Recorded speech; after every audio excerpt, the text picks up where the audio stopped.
Hello students, my name is CS Raman Rastogi and I will be your faculty for this module, that is Equity Derivative Series 8 module, and we will be discussing about each and every chapter in this module and we'll start from the very basics. The first chapter is Basics of Derivatives. So in this chapter we'll discussing about the definition of derivatives. तो एक बार पढ़ लेते हैं, read out कर लेते हैं through out notes and उसके बाद धीरे धीरे करके एक एक टॉपिक वाइज उसको हम इन डिटेल समझते भी रहेंगे. So first is definition of derivatives. So derivative is a contract or a product whose value is derived from value of some other asset known as underlying. So derivative क्या होता है? Derivative एक ऐसा instrument है जिसकी खुद की कोई वैल्यू नहीं होती, क्योंकि वो एक वर्ड से निकला है जिसका मतलब होता है डिराइव, और डिराइव वर्ड्स का डिक्शनरी मीनिंग क्या है? जिसने अपनी वैल्यू को दूसरे किसी इंस्ट्रूमेंट या दूसरे किसी कमोडिटी से डिराइव करा होता है. सो डेरिवेटिव्स के अंदर भी यही होता है, एक ऐसा इंस्ट्रूमेंट जो किसी दूसरे इंस्ट्रूमेंट से अपनी वैल्यू को डिराइव करता है, जिसको हम बोलते हैं अंडरलाइंग एसेट. ठीक है, तो अंडरलाइंग एसेट को हम कैसे कैटेगराइज करते हैं? तो यहाँ पे चार पार्ट्स में हमने अंडरलाइंग एसेट्स को कैटेगराइज करा है: metals, then energy, then agri commodities and then financial assets.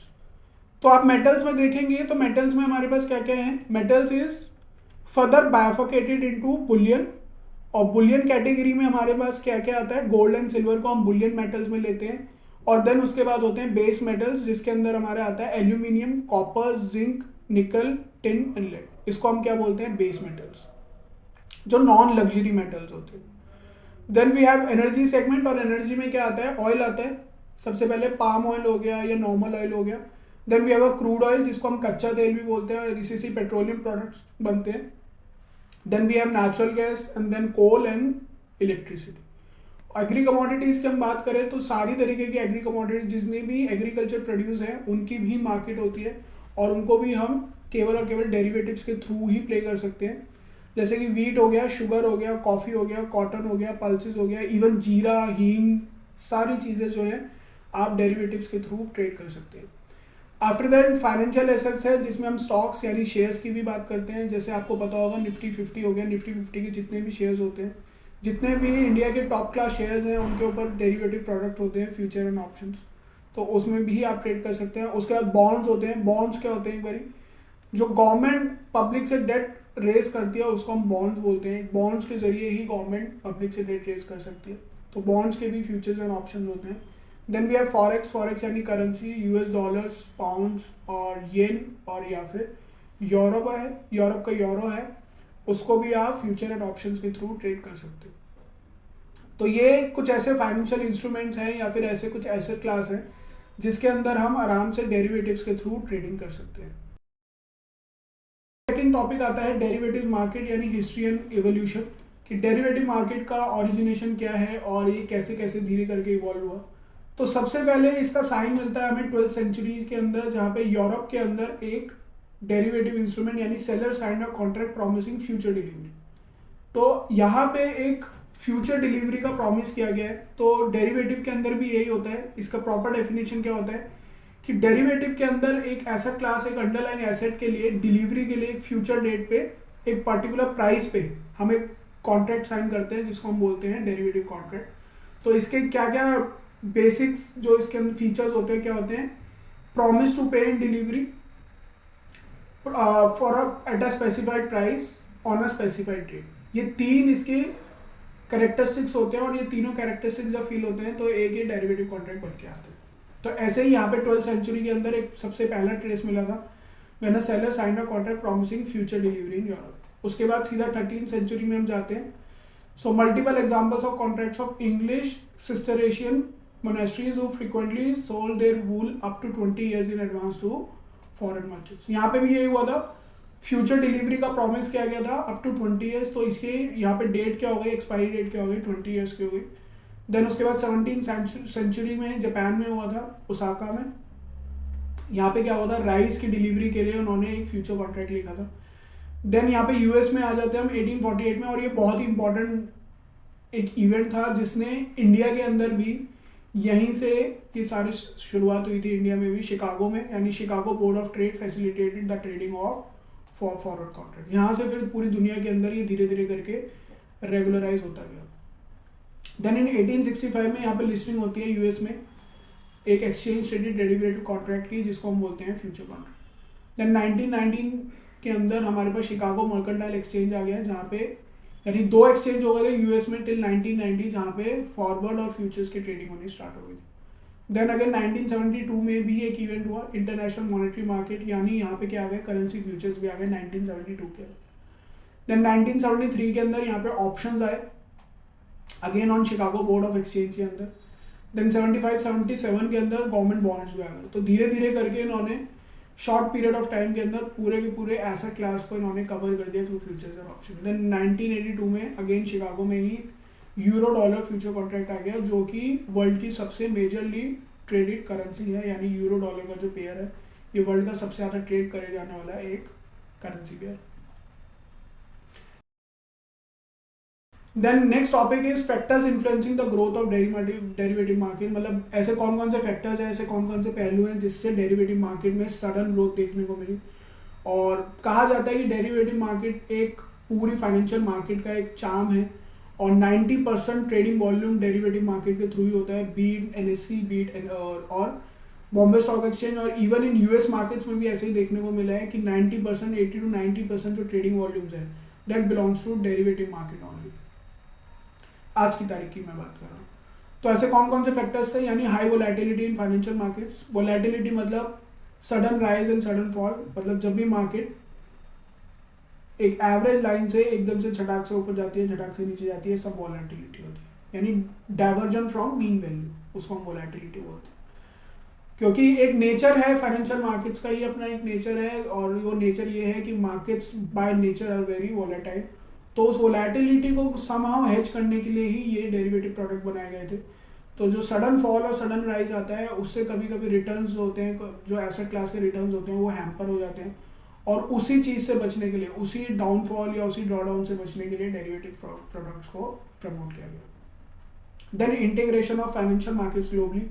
आप लोगों को पता ही है धीरे धीरे करके वर्ल्ड की फाइनेंशियल मार्केट्स जो है इंटीग्रेटेड हो रही है, तो इसीलिए यहाँ पे ये भी एक बहुत बड़ा फैक्टर था जिसने डेरिवेटिव मार्केट को all over the globe accept कर लिया। Then use of latest technology, आपको पता ही है कंप्यूटर्स के थ्रू, और मोस्ट प्रोबेबली एल्गोरिदम्स भी हो गए अब स्टार्ट। तो एल्गोरिदम्स और कंप्यूटर्स के थ्रू जो अच्छे अच्छे प्रोग्राम्स डेवलप हो रहे हैं, सॉफ्टवेयर डेवलप हो रहे हैं, उनके थ्रू भी इसका इंटीग्रेशन फास्टली एक्सेप्ट हुआ है।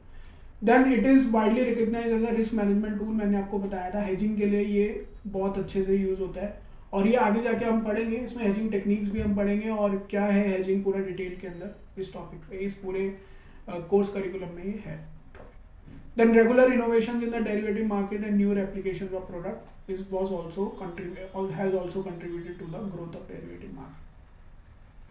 अब यहाँ पे इस चीज़ में मैं एक एग्जांपल देना चाहूँगा कि यूएस की मार्केट्स में अगर मैं नैस्डैक की बात करता हूँ, तो वहाँ पे इवन ड्रिंकिंग वाटर का भी डेरिवेटिव प्रोडक्ट है। तो यहाँ पे इतना ज़्यादा इनोवेशन हो रहा है इस मार्केट में, तो आप खुद ही सोच के देखिए कि पीने के पानी का भी डेरिवेटिव प्रोडक्ट है, फ्यूचर और ऑप्शन, आप उस पर भी ट्रेड कर सकते हो। कोई भी ऐसा क्लास है, कुछ भी ऐसी चीज़ है जिसको आप खरीद और बेच सकते हो, जो भी ट्रेडेबल कमोडिटी है, सब चीज़ों पे आपके डेरिवेटिव प्रोडक्ट्स आज के दौर में, जिससे यहाँ पे ज़्यादा से ज़्यादा लोग पार्टिसिपेट कर रहे हैं और ज़्यादा से ज़्यादा इसकी एक्सेप्टेंस बढ़ रही है। देन उसके बाद इंडियन डेरिवेटिव मार्केट की भी कुछ बात कर लेते हैं और उसकी टाइमलाइन को समझते हैं कि कैसे इंडिया के अंदर डेरिवेटिव मार्केट को इंट्रोड्यूस किया गया। स्टार्टिंग फ्रॉम द 1996 सेबी आया, SEBI came into picture and 1992। तो यहाँ पे एक इंपॉर्टेंट इवेंट ये भी है कि सेबी कब आया था। SEBI was setup in the year 1992 through an act of parliament which is SEBI act. ये भी हम डिटेल में पढ़ेंगे आगे जाके। सेबी एक्ट बनाया गया था 1992 में, उससे एक अथॉरिटी और एक मार्केट रेगुलेटर खड़ा किया गया which can regulate and which can oversee the functions of the securities market in India, and that year was 1992। तो सेबी ने 1996 के अंदर काम स्टार्ट किया, और सेबी ने 1996 में कमेटी बनाई गई under the chairmanship of doctor LC. Gupta. ये इंपॉर्टेंट है और ये एग्जाम में आपसे पूछा जा सकता है, ठीक है। और उनसे क्या क्या क्या कहा गया कि आप फ्रेमवर्क तैयार करिए डेरिवेटिव्स ट्रेडिंग का इंडियन मार्केट्स के लिए। तो उनको ये उनका फंक्शन था, ये उनकी कमेटी का फंक्शन था कि उनको फ्रेमवर्क तैयार करना था for derivatives trading in India. उसके ठीक 2 साल बाद यानी 1998 में सेबी ने एक और कमेटी बनाई गई under the chairmanship of professor JR. Verma, और उन्होंने क्या कहा कि रिस्क कंटेन करने के लिए, रिस्क को कंटेन करने के लिए कौन कौन से स्टेप्स और कौन कौन से मेजर्स हमें लेने चाहिए in the Indian stock market, जिससे हम डेरिवेटिव से आने वाला जो रिस्क होगा उसको हम कंटेन कर सकें, ठीक है। Then again after 1 year in 1999 securities contract regulation act को अमेंड किया गया और सिक्योरिटीज की डेफिनेशन में डेरिवेटिव प्रोडक्ट को भी इंक्लूड किया गया। तो क्या है सिक्योरिटीज कॉन्ट्रैक्ट रेगुलेशन एक्ट? एक एक्ट पास होता है जिसको हम बोलते हैं SCR act, securities control regulation act, in the year 1956। तो ये क्या है? ये यूनिफॉर्म ट्रेडिंग प्रैक्टिसेस को अडॉप्ट करने के लिए एक एक्ट पास किया गया था, जिसमें यहाँ पे ब्रोकर्स भी आपके कवर होते हैं, स्टॉक एक्सचेंजेस आपके कवर होते हैं और हर तरीके का ट्रेडेड इंस्ट्रूमेंट यहाँ पे कवर होता है। और एक uniform practices through out India, through out the Indian territory adopt करने के लिए एक पूरा एक्ट पास किया गया through the parliament, which is securities control regulation act in the year 1956। तो उसको अमेंड किया गया 1999 में, और एक अमेंडमेंट में सिक्योरिटीज की डेफिनेशन में डेरिवेटिव्स को भी ऐड किया गया। So derivatives are now part of securities. तो जितने भी लॉज हैं, जितने भी रूल्स एंड रेगुलेशन सिक्योरिटीज पे लगते हैं, तो डेरिवेटिव्स इज अ सबसेट, तो डेरिवेटिव्स पे ऑलरेडी वो एप्लीकेबल हो जाएंगे। Then in the year 2000 finally Indian stock market के अंदर 2000 में डेरिवेटिव इंस्ट्रूमेंट को लॉन्च किया गया ऑफिशियली, और वहाँ पे ट्रेडिंग स्टार्ट हुई। The exchange traded derivative started with SEBI permitted BSE and NSE to introduce the equity derivative instrument. धीरे धीरे करके ईयर 2000 के बाद इंडिया के अंदर futures and option widely trading होनी वहाँ पे स्टार्ट हो गई। अब ये समझ लेते हैं कि डेरिवेटिव्स के अंदर कौन कौन से प्रोडक्ट्स हैं जो इंडिया में ट्रेड होते हैं और जो वाइडली रिकग्नाइज है। तो इसकी कैटेगरी भी दो है, इसमें फर्दर बाइफिकेशन है, यानी ओवर द काउंटर है कुछ इंस्ट्रूमेंट और उसके बाद एक्सचेंज ट्रेडेड है। तो ओवर द काउंटर की अगर मैं बात कर लेता हूँ तो है फॉरवर्ड्स और स्वैप्स, और अगर मैं एक्सचेंज ट्रेडेड की बात करता हूँ यानी ऐसे इंस्ट्रूमेंट जो BSE और NSE के थ्रू ट्रेड किए जा सकते हैं, तो उसमें भी दो इंस्ट्रूमेंट है, फ्यूचर्स एंड ऑप्शंस। पहले ये समझ लेते हैं ओवर द काउंटर और एक्सचेंज ट्रेडेड का यहाँ पे क्या मतलब है। तो ओवर द काउंटर वो मार्केट प्लेस होती है जिसकी कोई फिजिकल एक्सिस्टेंस नहीं होती। असल में होता क्या है, ये एक बहुत बड़ा नेटवर्क होता है ब्रोकर्स का और डीलर्स का, और थ्रू फोन कॉल ये सेटलमेंट्स होती है। ये अनरेगुलराइज, अनरजिस्टर्ड, टेलर मेड एक मार्केट है जो आपस में बातचीत के दौरान ही सारी ट्रांजैक्शन होती है थ्रू फोन कॉल और may be through a physical meeting. But ये कुछ रेगुलराइज मार्केट प्लेस नहीं होती, जस्ट लाइक स्टॉक एक्सचेंज जहाँ पे एक पूरा सेटअप है, पूरा एक बिल्डिंग है, and that stock exchange is being regularised by SEBI and brokers and other authorities. तो यहाँ पे ओवर द काउंटर मार्केट के अंदर ऐसा कुछ भी नहीं होता। It's just like two people sitting across the table, जहाँ पे एक डीलर है, एक बायर है, एक सेलर है, और उसके अलावा थर्ड पर्सन, कोई गारंटी नहीं है और थर्ड पर्सन यहाँ पे इन्वॉल्व नहीं होता है, ठीक है। तो उसको हम क्या बोलते हैं, ओवर द काउंटर मार्केट, जहाँ पे there is no regularisation, there is no middle man, nothing, बस you are sitting across the table and you are dealing whatever you want to buy, whatever you want to sell, you can sit across the table and you can make a deal. Then we have exchange traded fund, मैंने आपको बता दिया था। एक regularise market है BSE और NSE, यहाँ पे मिडल मैन भी है, यहाँ पे गारंटी भी है, और यहाँ पे सब कुछ रिटर्न फॉर्म में होता है, स्टैंडर्डाइज फॉर्म में होता है, और ऐसा नहीं है कि आप कोई भी सौदा कितने भी भाव में और कितनी भी क्वांटिटी में उठा सकते हो, ठीक है। एक ब्रॉड क्लासिफिकेशन भी मैंने यहाँ पे करी हुई है। बेसिस फॉर कंपैरिजन यानी मीनिंग क्या है, is a decentralized dealer market wherein brokers and dealers transact directly via computer network और a phone call। मैंने बोला आपको, आप फोन कॉल और कंप्यूटर के थ्रू एक दूसरे से डील कर सकते हैं, कैसा भी प्रोडक्ट हो सकता है और कोई भी प्राइस और कोई भी टाइमलाइन इसकी हो सकती है। लेकिन एक्सचेंज के अंदर यहाँ पे सेफ, ट्रांसपेरेंट और सिस्टमैटिक मैनर में होता है जो भी कुछ होना होता है, और it is being backed by the clearing corporation. Exchange का एक पार्ट होता है क्लियरिंग कॉर्पोरेशन, तो वहाँ से पेमेंट की गारंटी होती है, पेमेंट और डिलीवरी की गारंटी होती है। यहाँ पे आपकी ट्रांजैक्शन कौन कराता है, डीलर। छोटे छोटे डीलर्स होते हैं जो कि आपको पार्टीज को, रिलेटेड पार्टीज को डील आउट करने में हेल्प करते हैं। यहाँ पे मार्केट मेकर कौन होता है, एक्सचेंज इटसेल्फ। आपको एक्सचेंज पे जाना होता है, बी इट अ बायर और seller, you have to go to exchange and then make a transaction. Physical location मैंने आपको बताई थी कि OTC की नहीं होती है, वेयर एज रेगुलराइज मार्केट यानी एक्सचेंज की तो होती ही होती है। ट्रेडिंग आवर्स 24/7 है। अगर आपको एक फ़ोन कॉल पे ही ट्रांजैक्शन करनी है तो फ़ोन कॉल आप कभी भी घुमा सकते हो। लेकिन एक्सचेंज ट्रेडेड में क्या होता है, एक्सचेंज के आवर्स होते हैं 9:15 to 3:30। टिल नाउ 9:15 to 3:30 है for stock market and for commodity it is still 1145, ठीक है। ट्रांसपेरेंसी आपको पता है लो है यहाँ पे, क्योंकि ये भी होता है कभी कभी कि हमने आमने सामने वाली पार्टी को नहीं जानते हैं, लेकिन यहाँ पे transparency is comparatively very high, क्योंकि कॉन्ट्रैक्ट नोट आता है यहाँ पे प्रॉपर होता है जो भी होता है। देन अगेन कॉन्ट्रैक्ट मैंने आपको बताया था कस्टमाइज है, टेलर मेड है, आप कुछ भी किसी भी तरीके से बना सकते हो, लेकिन यहाँ पे एक्सचेंज ट्रेडिंग में स्टैंडर्डाइज फॉर्मेट है इसका, आप उसको चेंज नहीं कर सकते, जो भी एक्सचेंज ये प्रिस्क्राइब करा है उसी फॉर्म में आपको उसको ट्रेड करना होगा। देन टॉकिंग अबाउट द रिस्कीनेस, यहाँ पे बहुत हाई रिस्क है, क्योंकि आपको पता है यहाँ पे कोई गारंटी नहीं है, तो इसलिए यहाँ पे डिफ़ॉल्ट के चांसेस बहुत ज़्यादा होते हैं, लेकिन एक्सचेंज ट्रेडेड में डिफ़ॉल्ट होने के चांसेस ना के बराबर होते हैं, नेग्लिजिबल चांसेस होते हैं, इसलिए these are very less risk.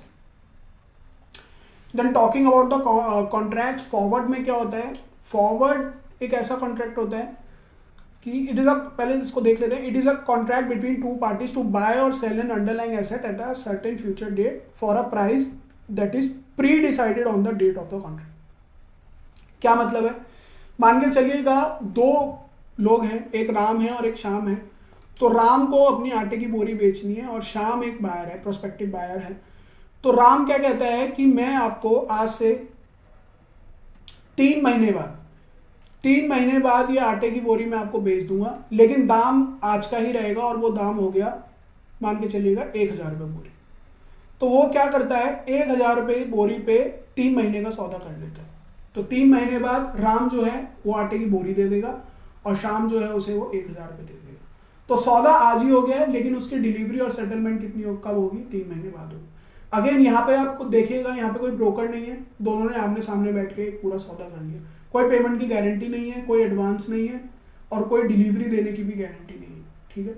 तो both the parties are obliged to honour the transaction irrespective of the price of the underlying asset at the time of the price. तो ये ट्रांजैक्शन हम कर क्यों रहे हैं, ऐसा क्यों नहीं कि हम 3 महीने बाद ही सीधा ट्रांजैक्शन कर ले।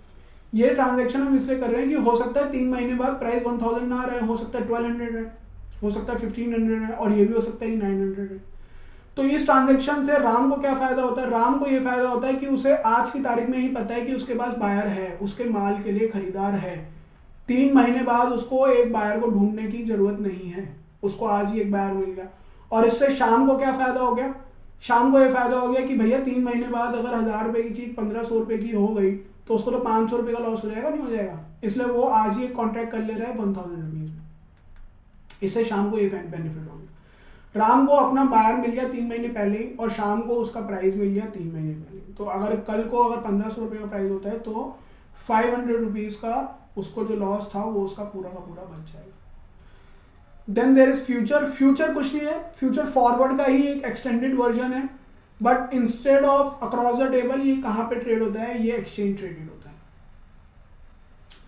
Futures are always exchange traded whereas forwards are always over the counter, दोनों में बस ये डिफरेंट होता है। Forward is always OTC product, future is exchange traded product and forward is OTC product. क्या है डेफिनेशन एक बार पढ़ लेते हैं।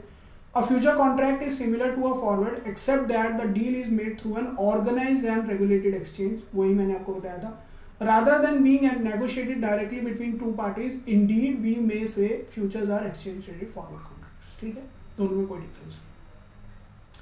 Then third is options. Options क्या है, ऑप्शंस का भी डिटेल में हम बाद में पढ़ने वाले हैं, लेकिन अभी यहाँ पे जस्ट थोड़ा सा डेफिनेशन देख लेते हैं एक बारी। It is a contract that gives the right but not the obligation, यानी ये आपको अधिकार देता है, हक देता है, जिम्मेदारी नहीं देता है, किस चीज़ की, टू बाय और सेल द अंडरलाइंग एसेट, मतलब जो भी अंडरलाइंग एसेट है, मतलब जो भी जिस भी चीज़ का सौदा आप करना चाह रहे हैं उसको खरीदने और बेचने का आपको अधिकार देता है। कब, एक फ्यूचर की डेट पे और फ्यूचर पे आज के ही तय किए गए दाम में। मान के चलिएगा क्या कहना चाह रहा है कि ये एक ऐसा कॉन्ट्रैक्ट है जो बायर को, यानी जिसने भी ऑप्शन को बाय किया है उसको अधिकार देता है या तो वो बाय करे अंडरलाइन एसेट को या सेल करे। कब, एक फ्यूचर के डेट पे, लेकिन प्राइस आज का ही होगा। प्राइस जो होता है वो आज का ही होता है, ध्यान रखिएगा। पूरे डेरिवेटिव्स के अंदर डिलीवरी हमेशा फ्यूचर में होती है, लेकिन प्राइस जो होता है वो आज ही तय होता है, ये ध्यान रखिएगा। इसको और डिटेल में पढ़ेंगे अभी बाद में। Then last is swap. Swaps का क्या मतलब होता है, स्वैप्स का मतलब होता है एक्सचेंज, स्वैप का मतलब होता है एक्सचेंज। और स्वैप जनरली किस में किया जाता है, करेंसीज में किया जाता है। और इसकी ट्रांजैक्शन कैसे होती है, जैसे समझिएगा कि आपको एक एक्सपोर्टर थे, आपके क्लाइंट एक एक्सपोर्टर है और उन्होंने कुछ चीज़ एक्सपोर्ट करी, मान के चलिएगा ज्वेलरी एक्सपोर्ट करी थ्रू इन यूरोप के किसी भी कंट्री के अंदर उन्होंने ज्वेलरी एक्सपोर्ट करी, and the currency in which he is getting the payment is euro के अंदर उनको पेमेंट मिलती है। लेकिन जैसा कि आप समझते हैं, जानते हैं कि इंडिया के अंदर यूरो का कोई फायदा नहीं है, यूरो में ट्रांजेक्शन इंडिया में नहीं होती, इंडिया में किस में होती है, रुपीज़ में होती है, रुपीज़ में ट्रांजेक्शन होती है। तो हम यूरो जो हम कमा रहे हैं उस यूरो को हम क्या करेंगे, हम क्या करते हैं, इस यूरो को किसी पार्टी को दे देते हैं जिसको यूरो की ज़रूरत होती है या यहाँ पे उनको यूरो में पेमेंट करनी होती है, और उनसे बदले में क्या ले लेते हैं, रुपीज़ ले लेते हैं, रुपीज़ ले लेते हैं या फिर डॉलर ले लेते हैं, क्योंकि डॉलर भी वाइडली एक्सेप्टेबल है थ्रू आउट द वर्ल्ड। तो वाइडली एक्सेप्टेबल होने की वजह से हम यूरो को डॉलर में कन्वर्ट करा लेते हैं, जिनको हम बोलते हैं स्वैप्स। ये जो कन्वर्जन हुआ है यूरो का डॉलर के अंदर, ये एक्सचेंज हो गया और इसी को हम बोला जाता है स्वैप्स। तो एक बार डेफिनेशन पढ़ लेते हैं। A swap is an agreement made between two parties to exchange cash flows in the future. कोई फ्यूचर में पेमेंट आने वाली है, again according to a pre arrange formula. Conversion formula जो भी होने वाला है डॉलर और डॉलर टू यूरो का या यूरो डॉलर का जो भी कन्वर्जन फॉर्मूला है वो हम आज की डेट में ही वो कर लेंगे, आज की डेट में ही तय कर लेंगे, लेकिन उसकी जो डिलीवरी होगी वो फ्यूचर में ही होगी। अगेन वही पॉइंट आ गया, ठीक है। Swaps help market participant manage risk associated with the volatile interest rate, currency exchange and commodity price. Commodity में भी आप ऐसे कर सकते हैं, जैसे मान के चलिएगा किसी को वीट चाहिए और किसी को चाहिए मेज़, तो वो अपने वीट का सौदा मेज़ के थ्रू कर सकता है, स्वैप्स के थ्रू वीट टू मेज़ का स्वैप वो प्ले कर सकता है। ऐसे इंटरेस्ट रेट्स के अंदर भी हम कर सकते हैं, यानी जो फ्लोटिंग रेट्स होते हैं और फिक्स रेट्स होते हैं उसके अंदर भी एक स्वैप्स हम प्ले कर सकते हैं। Next is participants in derivatives market. देखिए किसी भी फाइनेंशियल इंडस्ट्री के अंदर 3 काइंड्स ऑफ पार्टिसिपेंट्स होते हैं, and those are hedgers, speculators and आर्बिट्रेजर्स।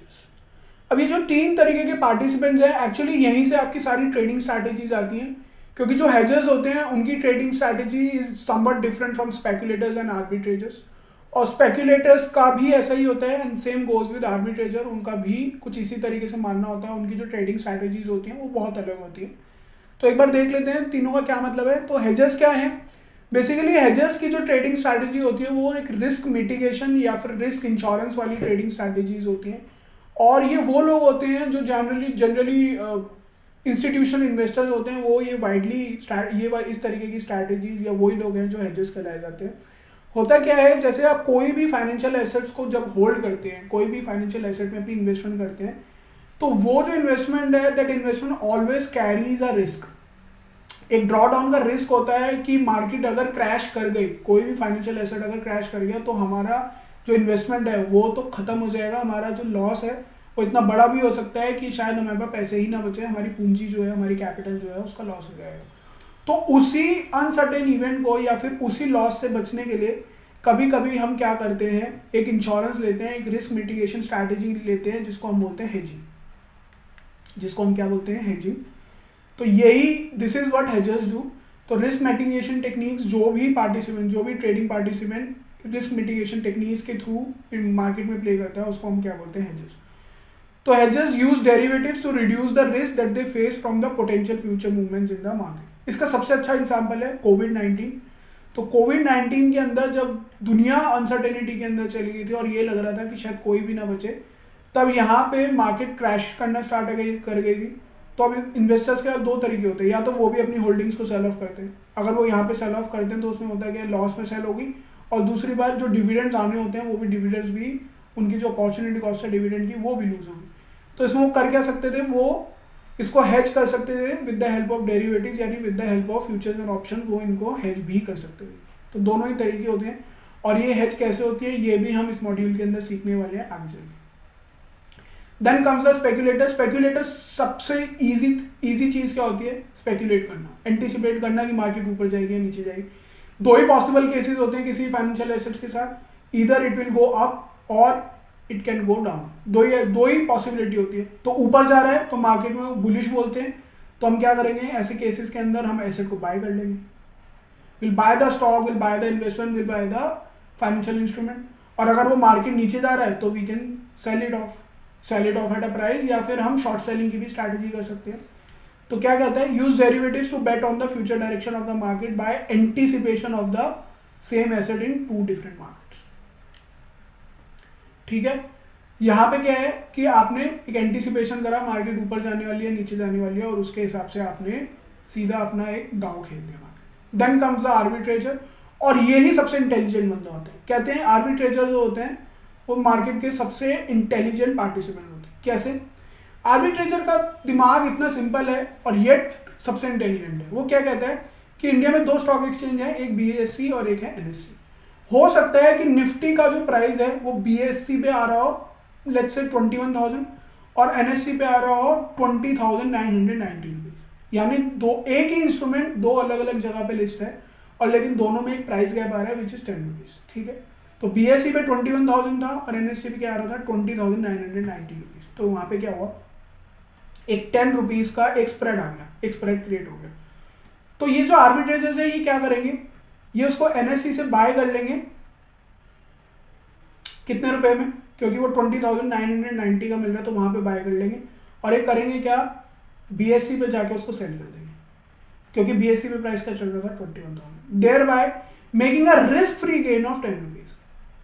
तो आर्बिट्रेजर वो होते हैं जो कि जीरो रिस्क टॉलरेंस होती है इनकी, नेग्लिजिबल रिस्क टॉलरेंस होती है इनकी, बिल्कुल भी रिस्क भी टॉलरेट नहीं करते हैं, और yet they are making the profits. तो क्या होता है, aims to benefit from the price differences in the same asset in two different markets, या फिर टू डिफरेंट स्टॉक एक्सचेंजेस भी बोल सकते हैं, टू डिफरेंट कंट्रीज भी बोल सकते हैं, टू डिफरेंट, लेकिन एसेट क्लास आपका सेम ही होना चाहिए। ठीक है, टू डिफरेंट टाइम जोन भी हो सकता है, कैसे भी हो सकता है। और करेंसी में, करेंसी ट्रेडिंग जो होती है उसमें वाइडली एक्सेप्टेड या वाइडली ट्रेडेड स्ट्रैटेजी होती है आर्बिट्रेजर, क्योंकि जब क्रॉस करेंसीज के अंदर आप ट्रेड करते हैं, मान के चलिएगा फॉर एग्जांपल जो INR USD है वो मान के चलिएगा 90 रुपीज चल रहा था, मतलब एक USD 90 रुपीज का चल रहा था, और वहीं पे यूरो USD जो है मान के चलिएगा वो चल रहा है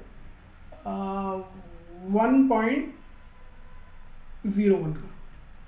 देन अगर मैं INR यूरो की बात करता हूं तो वो चल रहा था 85 रुपीज का,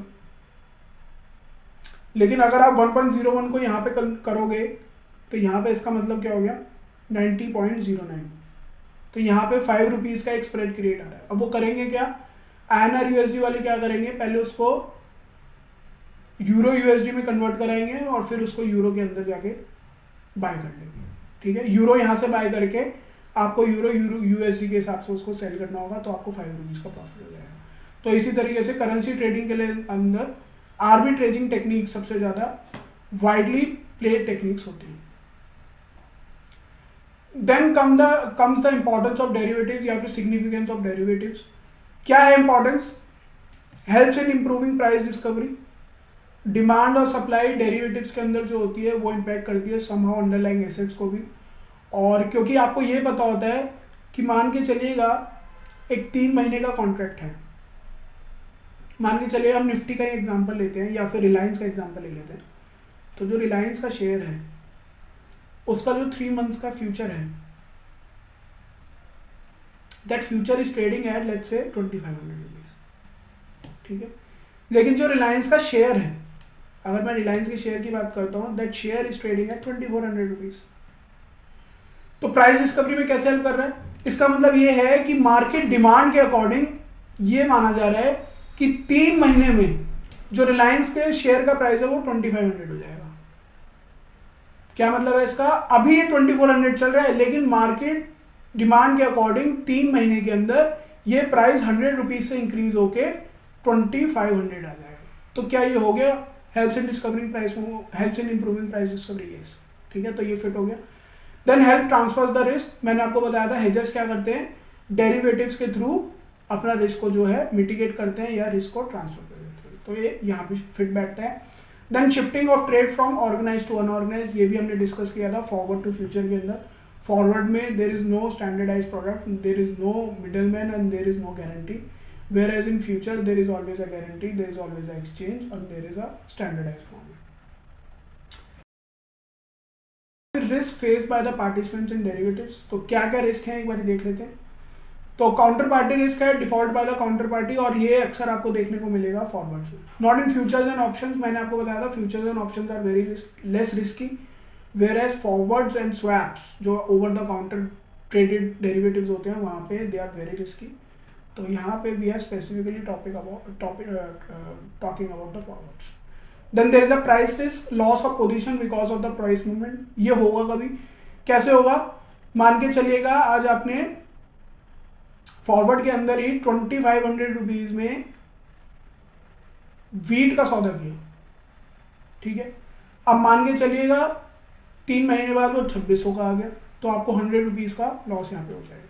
तो जो हम एग्जाम्पल हमने राम और श्याम वाला लिया था, तो राम को यहाँ पे 100 रुपीज का लॉस हो जाएगा।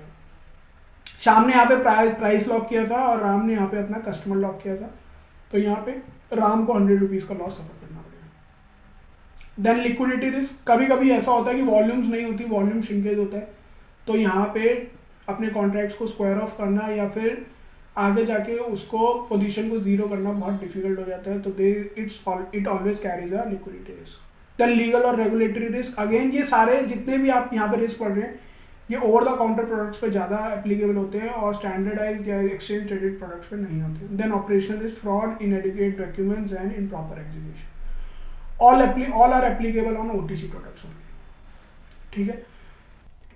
That's it for today's class. We'll discuss the new topic in next video.